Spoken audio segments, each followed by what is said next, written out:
O Senhor esteja convosco. Ele está no meio de nós. Proclamação do Evangelho de Jesus Cristo segundo João. Glória a vós, Senhor. Naquele tempo, disse Jesus aos judeus: em verdade vos digo, se alguém guardar a minha palavra, jamais verá a morte.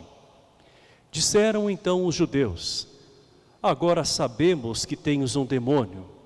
Abraão morreu e os profetas também, e tu dizes: se alguém guardar a minha palavra, jamais verá a morte.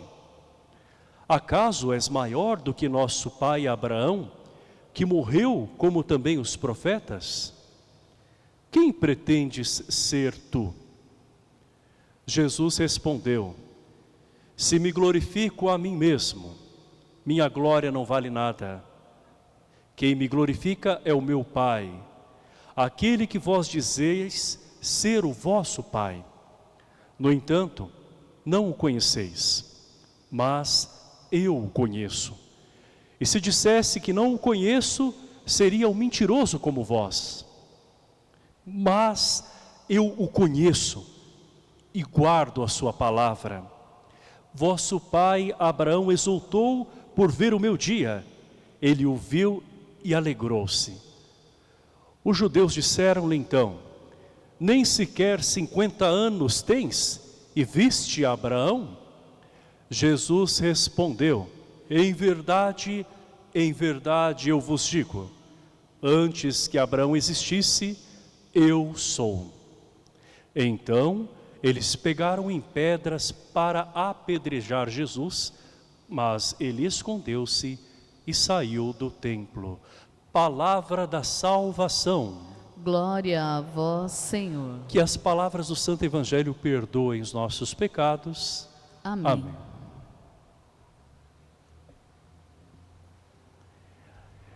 Jesus revela a sua missão, a sua identidade. Ele veio do Pai, foi enviado. Ele é o Messias. Ele é Deus. Jesus diz que se alguém guardar a sua palavra, jamais verá a morte. E disse mais, que é preciso que nós creamos no Filho do Homem. Em outra passagem, ele vai dizer isso. O que é guardar a palavra? Na etimologia, na raiz mesmo desta palavra guardar, lá do grego, nós vemos uma palavra mais clara para nós, que é justamente obedecer, praticar, no sentido de fazer a vontade daquele a quem se obedece. Guardar a palavra, portanto, não é retê-la para si mesmo. Guardar quer dizer aplicá-la, quer dizer fazer com que essa palavra de fato seja praticada na vida. Os judeus se escandalizam com isso, até mesmo achando que Jesus tem um demônio. E hoje é muito fácil nós demonizarmos as pessoas e não olharmos para aquilo que nós precisamos de conversão de fato. Aqueles homens precisavam conhecer a Deus. A missão de Jesus é fazer o Pai conhecido. Jesus é o rosto humano deste Deus a quem nós não podemos ver e que se torna visível na pessoa de Cristo Jesus. Ele nos mostra a bondade do Pai. Não é o rosto físico simplesmente, não é? É o jeito de ser do Pai. E Jesus é totalmente obediente, dócil. Jesus hoje diz: eu sou.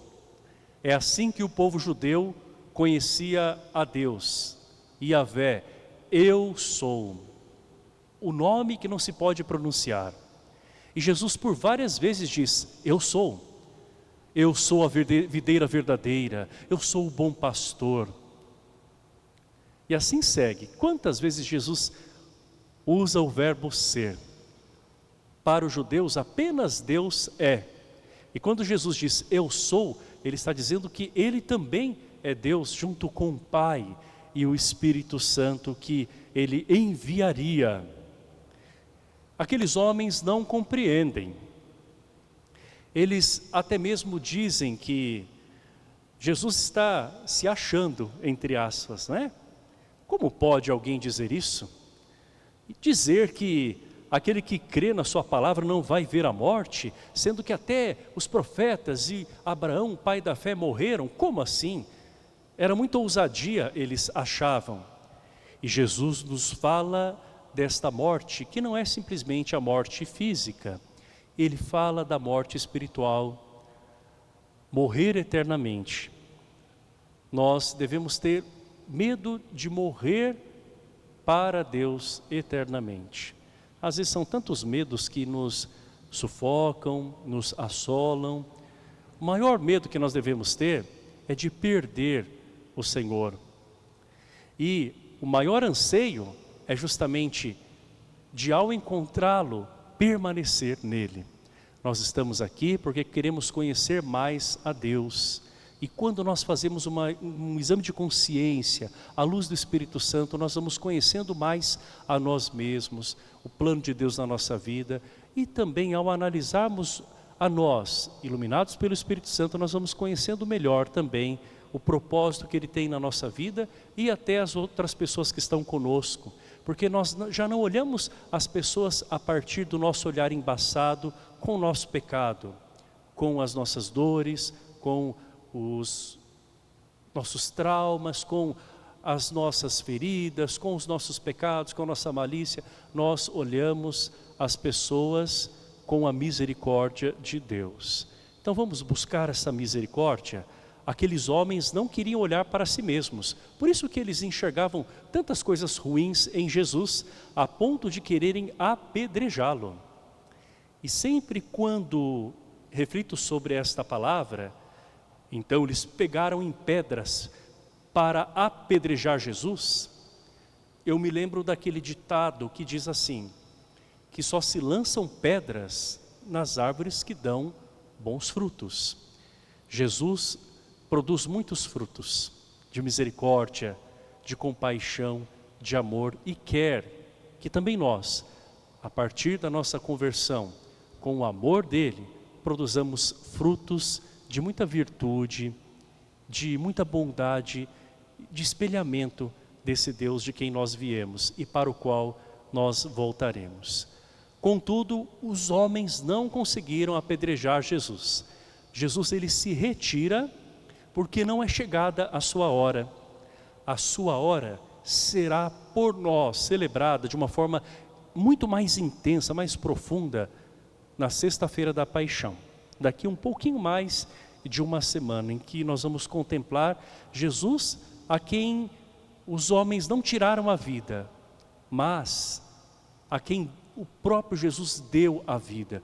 Então Jesus não é simplesmente assassinado, Jesus não é simplesmente eliminado. Jesus, ele dá a sua vida, mesmo deixando-se matar, não é, pelos nossos pecados, é Ele quem oferece a vida. Queremos hoje, nesta Eucaristia, também contemplar esse Deus que dá a vida para que nós tenhamos a eternidade ao lado dele. Para que nós possamos, de fato, viver a Eucaristia, vamos também viver bem esse momento de reconciliação. O Senhor nos chama a guardar a sua palavra. Vamos permitir que a palavra de fato nos questione para que, como Jesus, produzamos muitos frutos que nos remetam para a vida eterna. Louvado seja nosso Senhor Jesus Cristo.